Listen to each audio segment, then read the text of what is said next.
Welcome to Luca and Miguel. Enjoy the video. You start by checking compatibility in software. Open Settings, go to General, then About, and note the model and iOS version.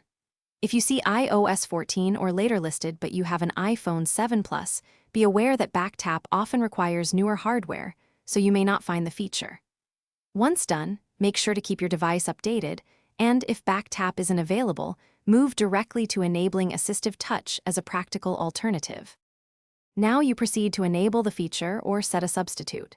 If back tap appears, tap Accessibility, then Touch, then Back Tap, and choose Double Tap or Triple Tap to assign an action like Screenshot or Shortcuts.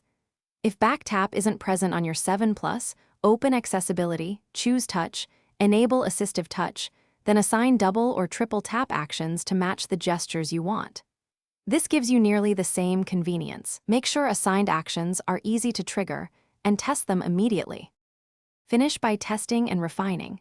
Try the double or triple tap several times while holding the phone naturally and note consistency. If taps don't register reliably, adjust by switching which action is assigned or, for assistive touch, tweak the idle opacity and gestures.